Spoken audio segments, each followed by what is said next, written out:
Je pense que ça, c'est vraiment un message important que je veux transmettre. Faites confiance en la vie. Et la vie est magique, et plus on est aligné, plus elle nous réserve des surprises.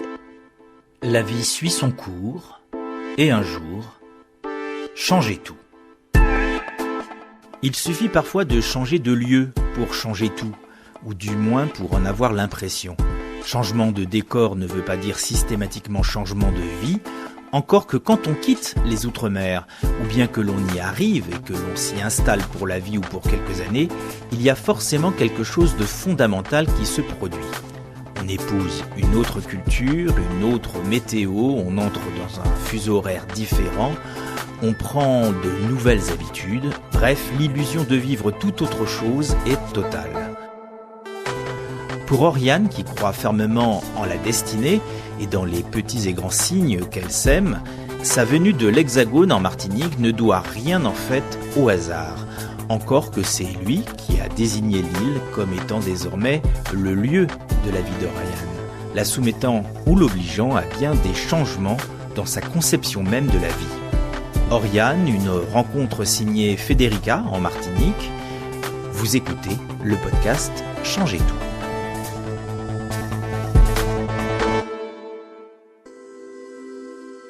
Bonjour, je m'appelle Oriane Desrousseaux. Aujourd'hui, je suis une femme épanouie, heureuse, indépendante, libre et qui croque la vie à pleines dents. Alors avant, j'avais vraiment beaucoup de souffrance, beaucoup de colère, donc j'étais vraiment en mode survie. Et c'était très compliqué pour moi, je n'arrivais pas à mettre un pied devant l'autre, j'avais un gros manque de confiance en moi. Et je ne savais pas trop ce que j'allais faire de ma vie. Ça a été vraiment compliqué. Alors, je viens d'une famille dans laquelle il y avait beaucoup de colère. On était incapable de communiquer, j'étais incomprise et j'avais beaucoup de capacités, mais j'étais incapable de mettre un pied devant l'autre. Ça m'a atteint pendant très longtemps et je n'avais pas confiance en moi. J'avais beaucoup de capacités, je me répète, mais j'étais vraiment rabaissée par ma famille, par mon père en particulier. Et ça a été vraiment dur parce que je leur en voulais. Bon, moi, je suis un peu un cheval fougueux. Mais voilà, mon père me disait à l'époque que j'allais être l'Anne Sinclair de l'an 2000 parce que je m'intéressais à beaucoup de choses, j'étais très vivace d'esprit. Et voilà. Et en fait, à un certain moment, il m'avait promis quelque chose qu'il m'a jamais offert. Et depuis, à partir de ce moment-là, j'ai plus jamais rien fait. Et donc, ça a été après plutôt genre que j'étais une grosse fainéante et que j'allais rien faire de ma vie. Donc voilà. Vous avez grandi où? À Lille? Une petite ville à 1 heure de Lille, à Maubeuge. Pour vous donner, alors je vais être assez directe, c'est une ville dans laquelle il y a le plus gros taux de suicide, pour vous dire maintenant. C'est une ville, ancienne ville minière, industrielle, donc un peu laissée à l'abandon. Donc c'était bon. Moi, je l'ai vécu l'environnement, j'avais mes amis, donc c'était assez sympa pour moi. Mais j'étais en grande souffrance. J'ai fait beaucoup de bêtises pour me rendre intéressante. Et donc moi, j'ai pas vraiment des très très bons souvenirs. Enfin, d'un côté si, mais pas avec ma famille. Ça a été très dur. Ouais. J'ai pas beaucoup de souvenirs en fait de cette période. Enfin, il y a toute une période que j'ai oubliée. En fait, je pense qu'il y a des moments dans notre vie qui sont compliqués et notre cerveau, il efface.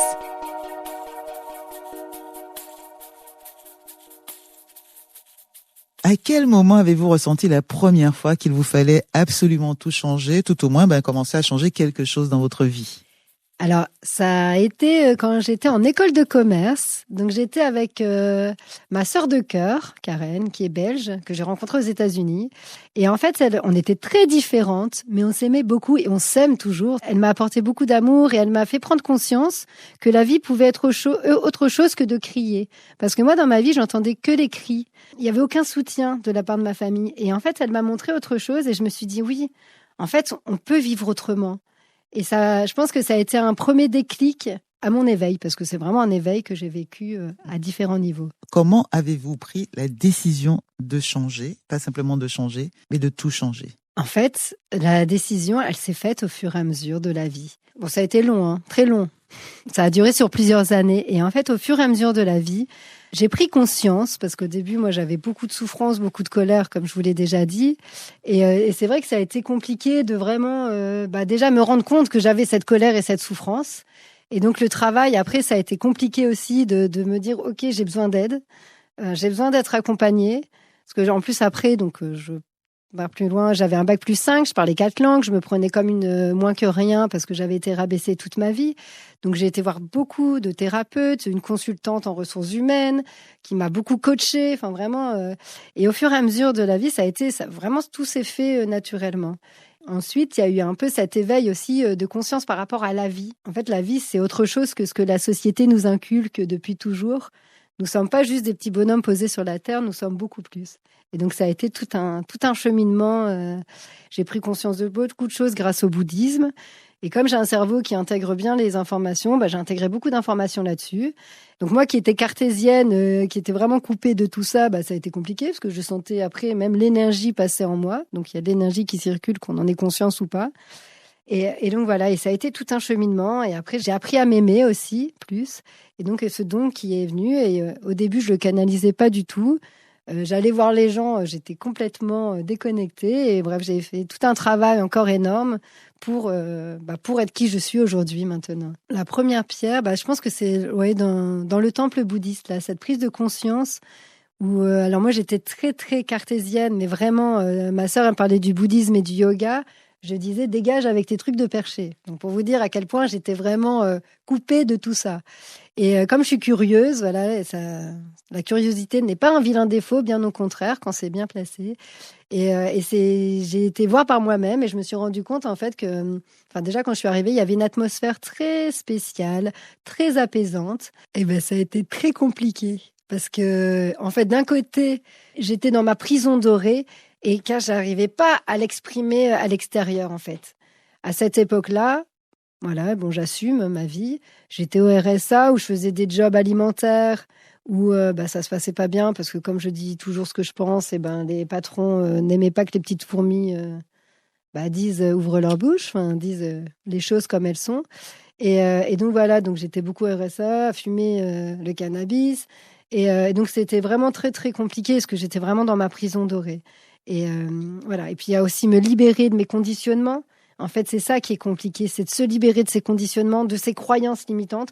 Car oui, à tous ceux qui m'écoutent, là, je le dis bien, nous avons tous des conditionnements et des croyances limitantes, que nous en ayons conscience ou pas, et qui font ces croyances limitantes et ces conditionnements que nous sommes coupés de nous-mêmes, en fait, et de ce qu'est la vie vraiment.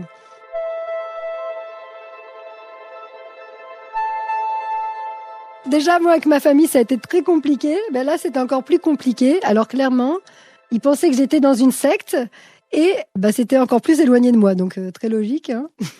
Mes amis, alors les vrais sont toujours restés, mais il y en a beaucoup qui sont éloignés. Parce qu'après, j'étais ce qu'on appelle perché. J'étais déconnectée du monde physique. Et j'avais ouvert un peu, comme on dit, le bouchon de champagne, là. Et je prenais conscience de la vie et je parlais que d'énergie. Voilà. Tout ce que je disais, toutes les conversations que j'avais avec des amis aboutissaient à l'énergie. Et c'est vrai que ça a été compliqué parce que forcément, au bout d'un moment, quand tu as une personne qui est comme ça, avec qui tu peux pas parler sans qu'elle remette tout à la même chose, c'est compliqué. Et voilà, donc ça a été vraiment dur, mais c'était nécessaire. Est-ce que justement, ça a été compliqué? Est-ce qu'à un moment, vous avez pensé à renoncer à ce changement dans votre vie? En fait, c'est vrai qu'il y a des moments où je n'en pouvais plus. Que c'est ce qu'on se dit, plus on a conscience des choses, plus c'est compliqué en fait. Et des fois on se dit mais j'aimerais bien être bête ou être comme beaucoup de personnes lambda qui n'ont pas conscience dans l'environnement, qui réfléchissent pas autant parce que moi mon cerveau il marchait tout le temps, il analysait et oui, donc des fois je me disais mais oui en fait ça serait plus simple. Mais d'un autre côté tout de suite je revenais à la raison et à mon cœur. Et je me disais, mais non, en fait, c'est tellement mieux comme ça. Ça fait partie du travail. Le travail est dur, il est long, mais je vais y arriver. Qu'est-ce qui vous a aidé à tenir le cap, Oriane? En fait, ma fille, déjà. J'ai ma fille qui est née, qui était une surprise, 2014. Et en fait, elle est venue, j'étais pas avec le père, j'avais pas de métier qui me faisait vraiment vibrer. Et je l'ai gardé. Et c'est le plus beau cadeau que la vie m'ait offert. Et c'est vrai que ça m'a beaucoup aidé. Ça m'a permis de me bouger. J'étais dans un appartement au 4e étage, encore en train de fumer mes pétards en refaisant le monde. Et voilà. Et elle m'a permis de me sortir de ma situation. J'ai trouvé un appartement Donc, je suis restée 1 an avec elle, j'ai pu faire ça. Et après, j'ai trouvé un boulot, un job alimentaire encore, dans lequel je me suis encore fait virer. Et ensuite, en parlant avec un ami, il m'a dit, mais Oriane, tu devrais être prof parce que donc j'ai des capacités en espagnol, j'ai fait un diplôme, enfin bref, et j'ai été capable d'être prof d'espagnol. Donc, j'ai postulé et j'ai été prof d'espagnol. Donc ça a déjà été un super tremplin. Ma vie commençait vraiment à tourner. Enfin, j'étais cadre, donc c'était génial et je faisais un métier passionnant parce que c'est vrai que c'est passionnant d'enseigner aux élèves.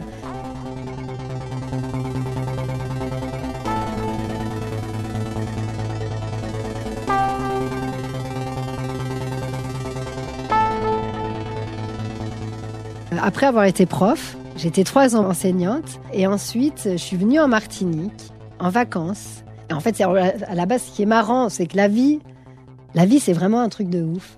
En fait, à la base, je devais partir au Vietnam avec une amie. Et en fait, elle a changé de travail. Et comme elle avait que 10 jours de vacances, elle m'a dit, écoute, Oriane, je connais la Guadeloupe, donc si tu veux, on va en Martinique. Et en fait, je me suis dit, allez, on y va. Et ma fille de 4 ans me disait déjà à l'époque, elle disait à ses tatis d'école, on va aller habiter en Martinique. Et quand elle m'a demandé ça, j'ai dit, mais pas du tout. Moi, j'étais à 10 000 de ça. Et en fait, mais je me suis dit, elle est intuitive. Peut-être qu'elle a senti que nous allions habiter ici. Et là-bas, comme j'étais en France à ce moment-là. Et donc, on est venu en vacances. J'ai adoré. Alors, moi, je viens du Nord. Dans le Nord, on dit, on a le soleil dans le cœur. Et ici, ils l'ont d'autant plus. Parce que c'est vrai que je trouvais que ça se perdait un peu. Et ici, quand je suis arrivée ici, j'ai aimé la lumière qu'il y a dans les personnes que j'ai rencontrées. J'ai rencontré beaucoup de belles âmes, de beaux êtres. Et voilà, et le cadre de vie magnifique. Enfin, franchement, la Martinique, c'est un joyau. Et c'est vraiment riche. Et d'ailleurs, soit on aime, soit on n'aime pas, parce que l'énergie est très puissante. Et voilà, et ça te met face à toi. Donc voilà, si t'es pas prêt, tu t'en vas, sinon tu restes là. Et donc voilà, et 10 jours après être rentrée de vacances, j'ai dit à Elaya, ma fille, j'ai dit, écoute, t'as raison, tu feras ta rentrée en septembre en Martinique. Et, là, voilà. Et donc on est venu ici, et on m'a dit, mais alors déjà, mes collègues, elles ont halluciné, elles m'ont dit, elles pensaient que je partais 1 an après, ou je ne sais pas combien de temps après. Mais non, je suis partie 3 mois après, j'ai tout mis en place. J'ai essayé de trouver un poste ici en tant qu'enseignante. Je n'ai pas trouvé de poste. En même temps, c'était le Covid, donc ça aurait été compliqué et c'était très bien comme ça. Donc, je suis restée 2 ans au chômage. Et c'est vrai que j'ai fait confiance en la vie. Directement, j'ai trouvé ma maison. Et on m'a dit, et je pense que ça, c'est vraiment un message important que je veux transmettre. Faites confiance en la vie. Et la vie est magique. Et plus on est aligné, plus elle nous réserve des surprises. Je suis arrivée en Martinique, je suis venue un mois avant de m'installer définitivement. J'ai trouvé un logement pour 1 mois et après je me suis dit, je vais trouver une maison avec 2 ou 3 chambres, un jardin à côté de la mer pour pas plus de 1 000 €. On m'a dit, mais jamais, tu ne trouveras ça, jamais, jamais, jamais. Et j'ai dit, si, je sais, quand je sais quelque chose, je sais que c'est comme ça. Et j'ai trouvé cette maison. En perdant mon chien qui était parti, bref, il était fugueur, il partait tout le temps. Et je vais chercher ma fille, et en gros, j'ai trouvé cette maison en cherchant mon chien. Et je suis arrivée pile au moment où des personnes m'ont dit, les anciens locataires m'ont dit, non, mais nous, on vient juste d'apprendre qu'on peut trouver une autre maison. Et il y avait beaucoup de gens qui attendaient cette maison. Et comme moi, je suis arrivée pile au bon moment, ils m'ont dit, cette maison, elle est pour toi. Il y avait 3 chambres, un jardin. J'avais même dit que j'allais avoir un poulailler. Il y avait un poulailler à l'époque. Et je suis à 70 mètres de la mer des Caraïbes. Voilà. Et pour pas plus de 1 000 €. Donc, voilà. Et en fait, j'ai fait confiance en la vie. Alors, au début, ça a été compliqué parce que je suis quelqu'un de très généreuse, très gentille, très ouverte. Et en fait, comme partout, des fois, il y a des personnes qui viennent un peu grappiller, qui veulent, qui profitent complètement. Et j'étais aveuglée. Et voilà. Et au bout d'un moment, je suis passée par des étapes pas forcément évidentes, mais ça faisait partie de mon cheminement. Et un jour, je me suis dit, ça y est, je suis prête, je fais mon cabinet. Et ça faisait plus de 15 ans, 2021, non, plus de 10 ans, pardon, qu'une personne savait très bien que j'allais faire mon cabinet. Et en fait, ça m'a mis tout ce temps-là. Donc, chaque chose en son temps. Tout qui est bon pour nous arrive au bon moment. Et ça, c'est vraiment un autre message que je passe. C'est vraiment... chaque chose en son temps. Soyez patient Et vraiment, si c'est aligné avec vous, ça viendra. Sinon, c'est qu'il y a d'autres choses qui vous attendent, encore mieux et encore plus magiques. Vraiment. Alors justement, vous parliez de tout ce cheminement. Quel regard vous portez sur ce chemin parcouru ?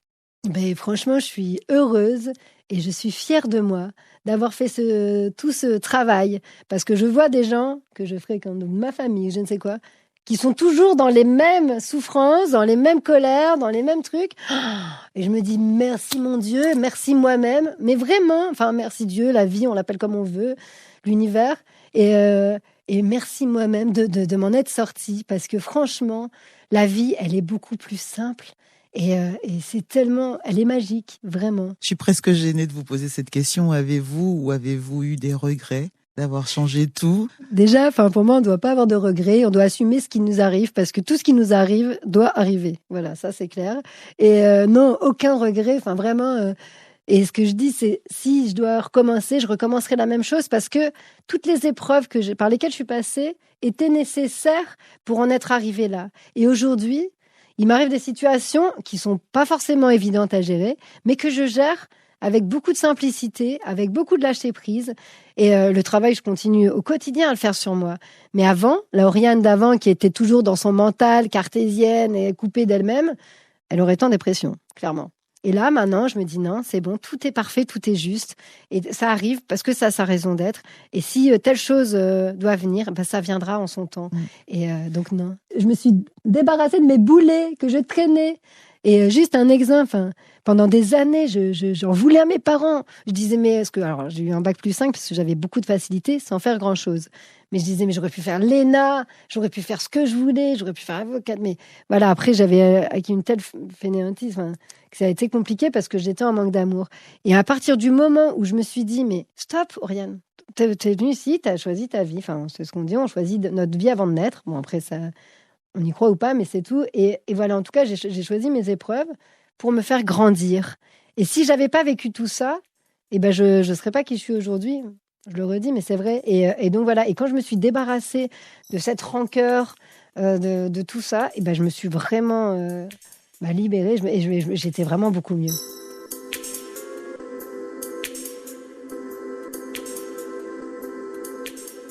Est-ce que vous seriez prête à recommencer ? Ce qui est sûr, c'est que ce qui ne changera pas, c'est moi qui suis mon état d'être. Par contre, oui, si je dois partir à l'autre bout du monde, faire des choses, je partirai à l'autre bout du monde. Et ça, c'est clair. Et là, je sais que chaque chose en son temps, vraiment. Là, j'ai mon cabinet. Je commence à me faire connaître, donc je suis contente, surtout quand je vois le résultat sur les personnes. Je viens de sortir mon livre, et là, je sais qu'après, moi, je veux être conférencière, et chaque chose en son temps. Et donc, oui, je serai capable de changer, d'évoluer. Et en fait, je fais confiance en la vie. Oui, j'ai envie d'évoluer, comme je dis, j'ai envie d'être... ce que je voulais être déjà il y a 15 ans, quoi. D'être une grande conférencière. Voilà, je pense que c'est important de propager ces outils. Parce qu'en fait, ce que je propage, c'est vraiment des outils pour aider les personnes à se reconnecter à eux et à se recentrer et à être heureux. Et si moi j'y suis arrivée, nous pouvons tous y arriver, vraiment. Et changer tout, des fois, c'est changer tout pour être plus heureux, et plus heureuse. Exactement. Et en fait, changer tout, c'est se libérer de ses peurs. Et on m'a dit, Oriane, t'es courageuse d'être partie. On me l'a encore dit il y a 2 jours. Mais t'es courageuse d'être partie comme ça. Mais non, en fait, c'est pas que je suis courageuse, c'est que j'étais alignée avec moi-même et je fais confiance en la vie. Et tout s'est mis en place. À son rythme, en fait. Là, je suis en Martinique. Avant, j'étais en France. J'étais à Lille et en Bretagne. Et aussi, par rapport à moi, mon état d'être, en fait. Avant, j'étais là en train de maugréer tout le temps. Et après, j'ai appris à lâcher prise et à me recentrer sur moi et à accepter ce qui est, quoi. Et donc, la colère, on s'en libère beaucoup plus. Et en fait, là, je fais confiance en la vie. Et je sais que la vie me réserve beaucoup de cadeaux. C'était Changer tout, une série de podcasts du réseau Outre-mer La Première France Télévisions, conçu et coordonné par Patrice Elidi-Kozak. Oriane, une rencontre et un entretien orchestré en Martinique par Federica. Merci aux équipes radio de Martinique La Première. Musiques originales et mixage, signé Louise Beau, alias Azraël.